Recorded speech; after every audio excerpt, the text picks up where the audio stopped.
I think we're only a few years away from my government and everyone's government being on a balanced budget. Balanced in the sense that before a dollar goes out, a dollar first must come in. And that just seems so far-fetched from where we are right now, as governments are spending way more money than they're bringing in. There's an end to all this, and it's usually hyperinflation. Politicians are addicted to spending like a druggie is addicted to drugs. But in the end, usually the addict kills themselves. The politicians will kill the country. This talk I'm going to give to you is not about how it starts, or how we go through it, or even how it ends. It's about what we do when we get to the other side, and how the system will work. A lot of things will have to change in order for that to happen. And I want to share with you my thoughts on what to look for when we get to the other side.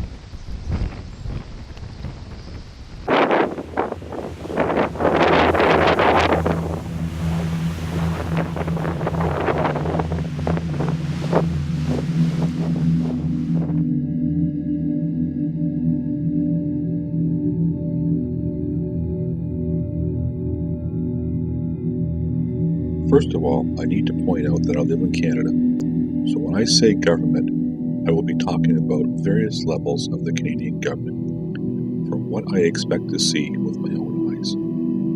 I expect that many other countries throughout the world will have similar stories and similar outcomes. Be aware that these are my thoughts and predictions from a wildly active mind as I try to connect the dots to what might happen. If you have never spent any time thinking about this, allow me to enlighten you. Canada has 3 types of government. I would expect the rest of the world to be subdivided like this too. There is a federal government, and then there are the provincial or state governments, and lastly, local. For the most part, the municipal government in Canada runs a balanced budget. And I say for the most part, because cities and townships do get loans and subsidies and other gifts from the provincial and federal government. If we had a balanced budget, those transfers will not be coming, and they can only spend what they bring in taxes and fees. That means no one's going to chip in when a new bridge needs to be built. Provincial governments do currently have the option of borrowing money. The sad truth is that what should have been only borrowing for short-term loans became a long-term solution for making up the provincial budget. The provinces love to spend more than they receive. For the most part, provincial governments get their money through taxation, fees, and services, and royalties when they partner up with large businesses for resource extraction. There are also equalization payments, in which richer provinces give money to poorer provinces. And the provinces also get some money from the federal government for specific projects, so the federal government looks good.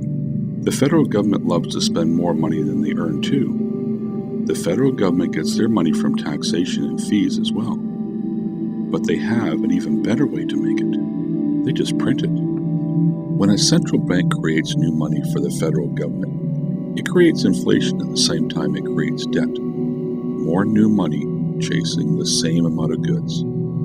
Exact details are not important. What is important is how the government gets their money and how they make up the difference. So why and how will this end? This article is really not about the how, but it will end. Even governments cannot spend more money than they bring in forever. I personally believe that one day cryptocurrencies will take the place as the money of choice, and that will happen because of the loss of confidence in the dollar. All paper assets and all paper debts will disappear. Worth the paper it's printed on, as they say. The whole thing will get messy, as all of the banks become insolvent and eventually become owned and backed by the government. You might not have to worry about your mortgage, but you may not have any stocks or bonds and money in your account either. I have some thoughts about what I think that will happen, but that's not what this story is about. What you want to know is what happens when the government is forced to run a balanced budget. I would suspect that after Canadians go through something like that, they will not allow the government to ruin their lives again. They expect new laws to prevent deficit spending, but the real control will be the citizens not letting their government control their money again. I'm going with the theory that we'll all switch to cryptocurrencies, not necessarily Bitcoin, but one of several of them. No, I don't think we'll be going back onto a gold standard. We are used to using digital currency in our online world, and we will still want to use digital currency, but one the government can't game or control. I fully expect that governments will create a Canada coin and adopt and control it for its own use. I expect the government will pay its bills and accept payments in Canada coin. And I expect the government will create and deflate the currency as well. And I expect that Canadians will not hold any long-term savings in the Canada coin. It'll be held in more stable coins like Bitcoin. After what we're going to go through, people will not trust governments like they did in the past. In the same way my grandparents went through the Great Depression and how it changed them and the values they taught to my father, trust will be lost for generations for what they will do to us. So what does a government with a balanced budget look like in a cryptocurrency economy? I would expect government handouts for social assistance payments or welfare will just stop. In a balanced budget government, your choices are this. I pay these 1,000 people welfare, or I pave this road. Or I subsidize this group of people, or buy another search and rescue helicopter. There won't be the money to do both. We can do both now because we're borrowing to do both. I would think that many laws will have to be changed as we realize the entitlements of the past will have to go away and these old laws need to be removed. An example might be, let's say there are laws that say the provincial government must give colleges and universities money for every student enrolled, and every student is entitled to receive a loan to go to school. These laws will have to be repealed as higher education will have to stand on its own and will be spun off to private institutions. During the crash, a lot of the government will just simply go away. As payday comes and goes, and the government workers are not paid, they will eventually not show up for work one day. If you are a police officer, and you still have the authority of a police officer, but you're not getting paid, are you still going to work? There are government services that people need, and other people will take over and fill these services. Sure, during the transition, there'll be a lot of chaos going on. But when we get to the other side, we're going to tell the government that we don't need you to run those services. We have found other ways to do it. You'll also find that much of our government can be automated away. Do we really need to go to the DMV and buy our plates and stickers there? Can't we just do that online and have it shipped to us? And have one local office in case we're in a rush? Today's government is reluctant to embrace new technology, and it's extremely employee-heavy. All that will have to change. The only thing I'm not sure about is the tax rate and other fees that the government will put on us. Governments will want to run and control what they do now, but they won't have the funds to do that. So I expect taxes to go up, and we will get fewer services from the government. And what we used to buy from the government will now buy from private companies. And using cryptocurrencies, provincial and federal governments will get less income tax, as it is easier to hide, and there will be large gray and black markets, as you would expect from a cash-only society. I would also expect as time moves on that tax rates will be increasingly based on land taxes only. as they will know how much land you have and will take it if you don't pay your taxes. How government set a new tax rate after the collapse is really not clear to me. Governments and the public are not used to paying full price for their services. One final note about this, there are people that really need government services to survive. These people have always been with us, and we've always had a way to serve them. Much of our welfare program was started because of the Great Depression, but there were programs going on before that, operated by private clubs, charities, and religious groups. During and after the currency crisis, these groups will reemerge, and the community spirit will look after the sick, the poor, and the destitute, as they once did.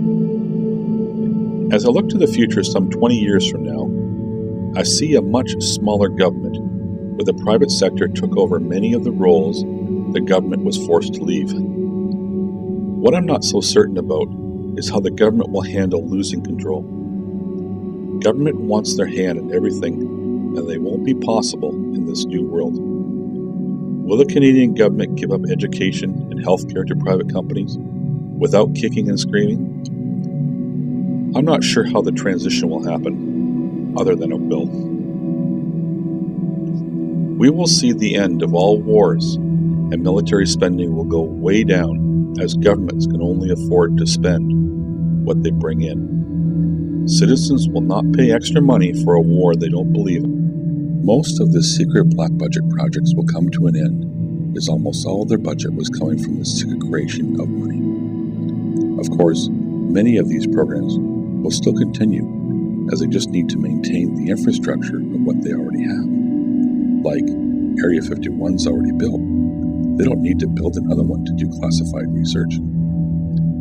But they will have to find creative ways to bring in the money to keep these programs going, as building prototypes are expensive, and the government will not want to sell the technology to the public. We are not going to lose any of this military mindset anytime soon. However, I would expect minor technologies to emerge relatively quickly because the people that worked in these projects are now working in the private sector. The government will not be able to hire the best of the best, as they do now. These people will go to big companies like Google, Microsoft, and IBM. All the leading-edge scientists will go to private companies to make the next generation of products, because that's where the money is. I will use the U.S. military as an example. If the military wants a new bomber, they work with a trusted manufacturer to design and make one, and then the military owns all the tech behind it. In the future, when the military cannot afford to do that, the manufacturer is going to make the new bomber anyways, but they will just sell it on the open market. Now the new technology is not locked up by the U.S. military, and other countries will sue the technology and make civilian applications for that technology. Rather than waiting 30 years before it's released to the public, we will see advancements a lot quicker. Governments also love surveillance. What are my citizens up to now? There's a lot of people working for the FBI, CIA, NSA, and many other information organizations. Much of it will have to be automated, as they will not be able to afford the staff and the bribes and the deals and the payoffs they currently do now. I heard rumors going back to 2007 that the Federal Reserve were physically printing $2 trillion every year in $100 notes to pay for all the black budget programs. These rumors continued as reports of crates of money are hidden throughout the world and is used as needed.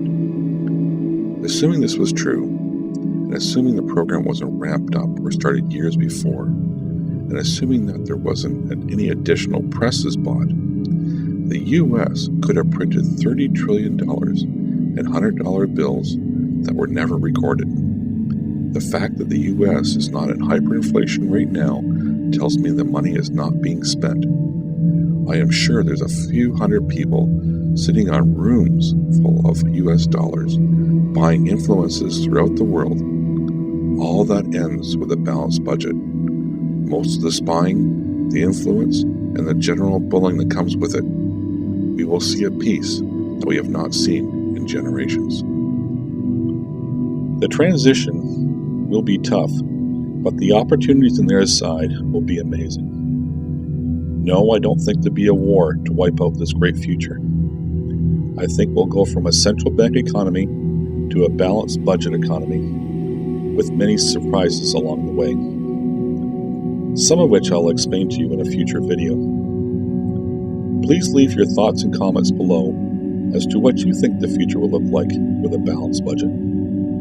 I would like to read them, and I might even revisit this topic again if you remind me of something I missed. But for now, I say goodbye, and may you have many happy thoughts until next time. Written, read, and produced by Larry Jenkins.